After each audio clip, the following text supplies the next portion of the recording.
Good morning, my wonderful soap family. I hope this beautiful finds you all well rested and ready for a serious conversation today. Grab your favorite cup of tea, settle into your most comfortable chair, and let us dive straight into the absolute madness unfolding on our screens. For those of us who have watched this show faithfully since the 1990s, what we are witnessing right now with Drew is a direct echo, and perhaps a tragic distortion, of the darkest Quartermain history we have ever seen. If you remember the golden era of soap operas, specifically that fateful night in 1995 when Jason Quartermain was thrown from that car and suffered catastrophic brain damage, you know exactly how profoundly trauma can rewrite a man's soul. Back then, we watched the Golden Boy lose every ounce of his identity, transforming into a cold, hardened enforcer who completely severed ties with his family. Today, we are watching a terrifying parallel with his twin brother. The writers are taking Drew down a path so remarkably dark, so completely devoid of his former character integrity, that it feels like we are watching the birth of a brand new, utterly ruthless villain. The man who once stood as the moral compass of Port Charles has been entirely eradicated by his recent trauma, and the sheer scale of the revenge plot he is currently orchestrating against Willow is something straight out of the darkest Cassadine playbook. If you ask me, to truly understand the sheer magnitude of Drew's current psychological state, we have to look back at the agonizing months he spent trapped in his own paralyzed body. Imagine being a man of action, a former Navy SEAL, suddenly reduced to absolute immobility, entirely dependent on the mercy of others. But it was not just the physical paralysis that broke him, it was the systematic dismantling of his life, orchestrated largely by Willow. While he lay there helpless, Willow was the one pulling the strings behind the scenes, making a series of calculated decisions that isolated him from his allies, stripped him of his corporate power, and ultimately turned him into a laughingstock within the upper echelons of Port Charles society. For a man with Drew's immense pride in history, this was not merely a business maneuver or a misguided family intervention. It was the ultimate betrayal. It was an unforgivable violation of his dignity. As older fans, we know that when a legacy character is stripped of their dignity in such a humiliating manner, the eventual retaliation is always biblical in its proportions. Now that Drew is finally regaining his strength and mobility, we are seeing the terrifying results of that simmering resentment. He is not just planning a comeback, he is preparing for an absolute war. But what fascinates me the most about this current storyline is the brilliant misdirection. To the rest of Port Charles, Drew appears to be entirely consumed by his bitter corporate rivalry with Curtis.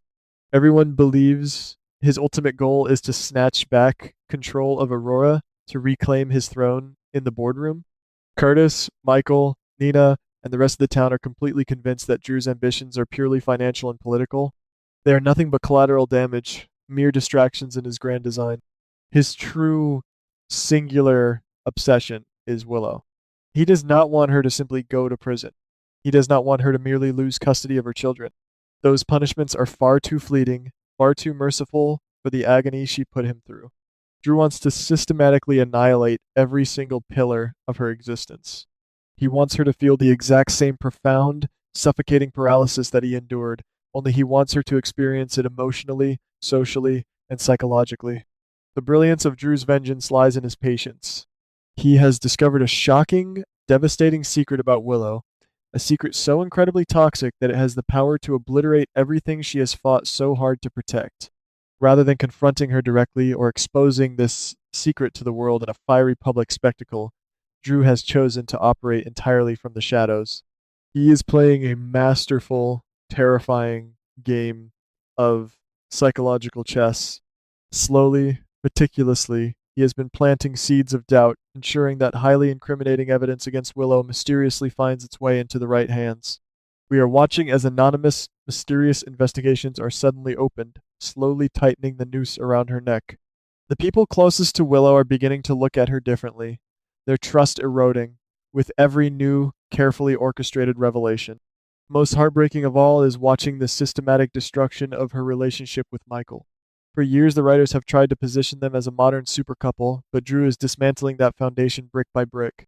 Michael is starting to question everything Willow has ever told him, his faith in her crumbling under the weight of Drew's invisible manipulations. And the tragic irony is that Willow remains completely oblivious. She is fighting shadows, entirely unaware that the architect of her destruction is the very man she once rendered powerless. It is a masterclass in long-term storytelling, showing us how the consequences of past actions can fester and mutate into something truly monstrous.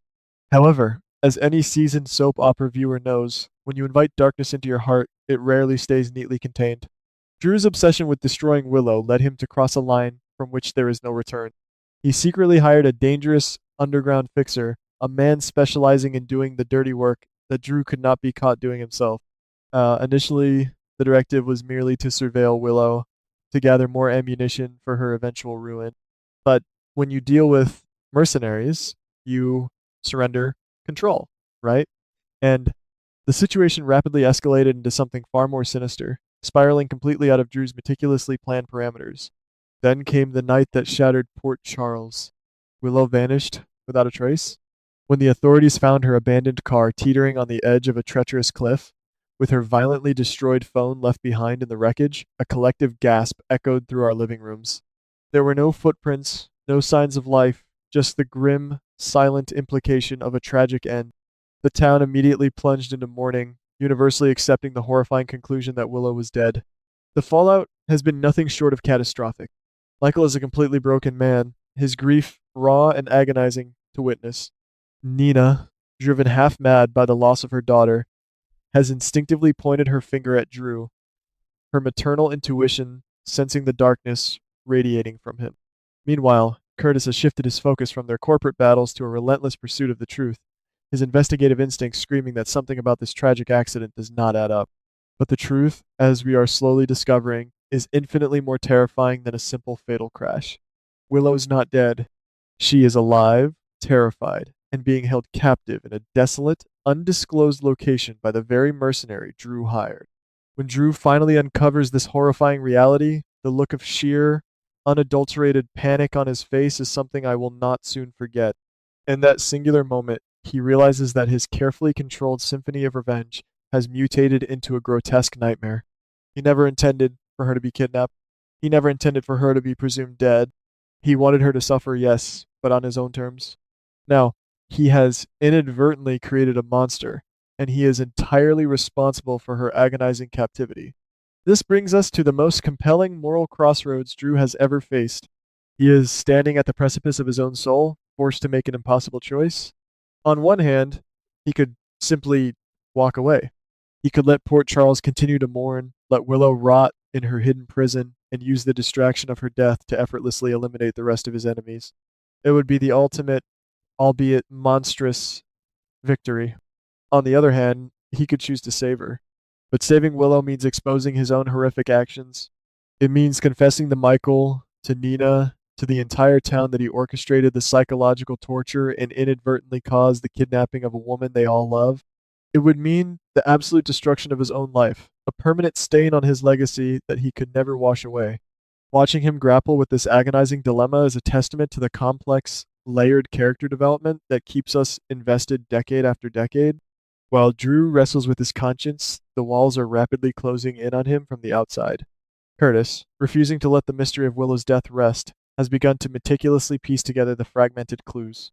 He is following the money, tracking the burner phones, and slowly but surely connecting the rogue mercenary directly back to Drew. The dynamic between these two men has evolved from a sophisticated boardroom rivalry into a desperate, high-stakes game of cat and mouse. They are no longer fighting over the control of Aurora. They are locked in a deadly battle over the truth of Willow's fate.